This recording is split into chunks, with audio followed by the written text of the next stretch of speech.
Break के बाद आपका स्वागत है। रुक कर रहे कुछ और खबरों का और इस वक्त बड़ी खबर आपको बता देते हैं जो हमारे पास आ रही है। आपको बता दें इस वक्त जो बड़ी खबर मिल रही है वो है इंदौर से, जहां पुलिस ने बदमाशों का जुलूस निकाला है। सुमित्रा महाजन के बेटे के शोरूम में तोड़फोड़ की थी। बिल चुकाने की बात पर विवाद हुआ था। आरोपियों ने साथियों के साथ मिलकर मारपीट की थी। आजाद नगर थाना क्षेत्र का मामला है, जहां सुमित्रा महाजन के बेटे के शोरूम में तोड़फोड़ की गई थी और बिल चुकाने पर तोड़फोड़ की थी। पुलिस ने बदमाशों का जुलूस निकाला। आरोपियों ने साथियों के साथ मारपीट की थी। साथियों के साथ मिलकर मारपीट की। और ये तस्वीरें, जो आरोपी बिल चुकाने के नाम पर तोड़फोड़ कर रहे थे,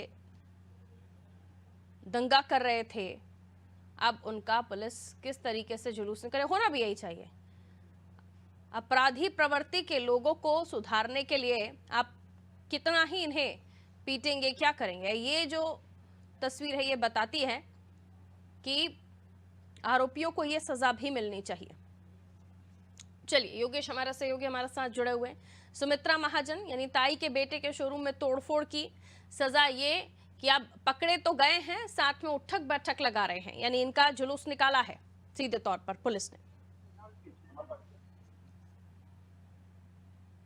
योगेश जी, देखिए पर उस सत्ता के नशे में किस तरह से लोग मस्त हो जाती है, उदाहरण छोटा सा देखने को मिल रहा है जी आपको। जो सौरभ करोसिया है वो इंदौर में, जो प्रताप करोसिया है जो वाल्मीकि समाज से आते हैं, प्रमुख समाज सेवी यहाँ के, और राज्य मंत्री दर्जा प्राप्त है वो, और मध्य प्रदेश शासन में राज्य मंत्री का दर्जा प्राप्त है उनको।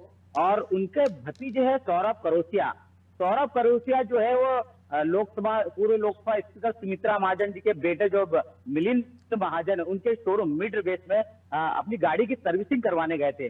जब उसका जो बिल मैनेजर ने उनको हाथ में दिया तो उन्होंने बिना बिल चुकाए जाने का प्रयास किया। इस पर उन्होंने रोका और रोकने के बाद में विवाद बढ़ा।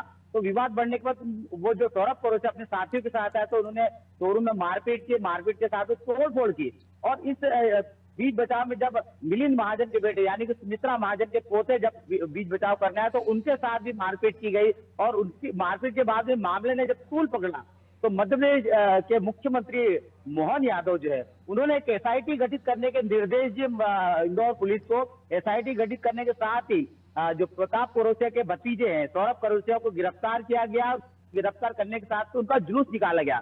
जहाँ जो थाना क्षेत्र वहां पर जुलूस निकाला गया, जहाँ मिड वे जो शोरूम में ले जाकर उनका जुलूस निकाला गया। उसके बाद में जो राज मोहल्ला जहाँ उनका घर है, निवास स्थान है, उस निवास स्थान के क्षेत्र में भी जो जुलूस निकाला गया ताकि लोगों को पता चल सके कि कानून की नजर में हर व्यक्ति एक समान है। और जब वहां जुलूस निकाला गया तो काफी बड़े भीड़ हो गई और उनके जो रिश्तेदार है या जो उनको परिचित है वो भी इस मामले को देख रहे थे और इस बात का एहसास हो रहा था उनको कि कहीं ना कहीं गलती हुई। प्रताप करोसिया इस मामले में किसी भी तरीका उन्होंने कोई विरोध नहीं किया, ना कोई सामने पॉलिटिकल राजनीतिक दबाव बनाने की कोशिश करी, क्योंकि उनको पता है वही भारतीय जनता पार्टी के वरिष्ठ नेता है। अगर सुमित्रा महाजन बड़ी नेता, बड़ी दिग्गज नेता और बड़ी वरिष्ठ नेता रही है तो उनके मामले में अब उनको अगर किसी मामले में विरोध दर्ज कराने का सवाल नहीं तो इस मामले में कैलाश विजयवर्गीय का भी समर्थन जो तो सुमित्रा महाजन जी को मिला। तो ऐसे में आरोपियों पर जो कार्रवाई है वो बहुत ही एक दर्शाती कि डॉक्टर मोहन यादव की सरकार है वो सभी लोगों को एक नजर से देख रही है। और अगर ऐसे मामले में और भी कोई अगर भारतीय जनता पार्टी के नेता उनके कार्यकर्ता हो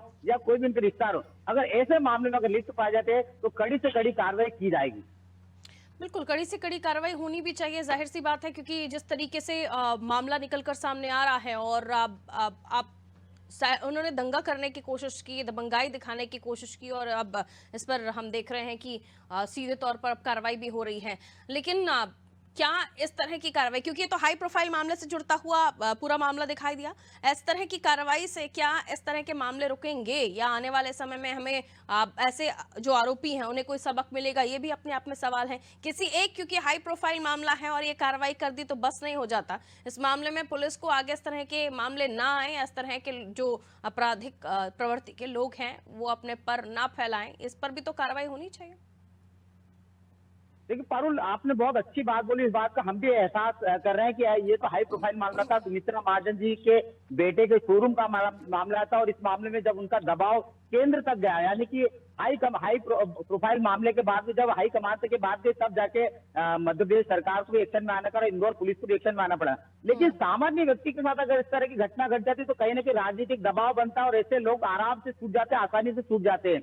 हाई प्रोफाइल मामला था, भारतीय जनता पार्टी के दोनों नेता थे और दोनों नेता के परिवार की मामला था। तो ये मामला जो है तूल पकड़ा, और कहीं ना कहीं सुमित्रा महाजन जी के दबाव के कारण से पुलिस को कार्रवाई करनी पड़ी, सरकार को भी कार्रवाई करना पड़े। लेकिन जो आम आदमी के साथ इस तरह की घटना घटती है तो कहीं ना कहीं राजनीतिक प्रेशर, दबाव के कारण से लोग छूट जाते हैं। और बहुत हद तक हम मानते हैं कि पुलिस भी कहीं ना कहीं मैनिपुलेट कर लेती है, जो जिनके साथ घटना घटती है को कहीं ना कहीं समझाइश देकर मामला रफा दफा कर दिया। लेकिन ऐसे मामलों में पुलिस को एक तरफा कार्रवाई नहीं करते हुए बिल्कुल निष्पक्ष कार्रवाई करना है। सभी लोगों का जो है भूमिका, जो लोगों की भूमिका जो यहाँ पर सरकार में है या जो अपना वोट देते हैं, तो ऐसे में लोगों का पुलिस पर जो है विश्वास बढ़ेगा और सरकार पर विश्वास बढ़ेगा। बहुत शुक्रिया योगेश। तो इस तरह का मामला जो अपने आप में बताता है कि कार्रवाई हो रही है, लेकिन चूंकि देखिए इंदौर बड़ा शहर है और गतिविधियां भी यहाँ पर होती हैं, और इस तरह के मामले भी यहाँ पर ज़्यादा सामने आते हैं क्योंकि ज़्यादा पॉपुलेशन भी है। और सुमित्रा महाजन के बेटे के शोरूम पर जब इस तरह का विवाद हुआ तो सुमित्रा महाजन का फ़ोन गया, और उसके बाद इस पूरे मामले में सख्ती से कार्रवाई की गई। आरोपी आपके सामने हैं जिनका जुलूस निकाला गया। लेकिन सवाल ये, चूंकि यह हाई प्रोफाइल मामला था, पुलिस की तेजी इसलिए दिखाई दी, या तमाम मामलों में ही पुलिस इस तरीके से तेजी दिखाएगी? अगर ऐसे ही तेजी हर मामले में दिखाई देने लगी तो फिर इस तरह के मामले भी बहुत कम हो जाएंगे, जीरो भी हो सकते हैं। खैर।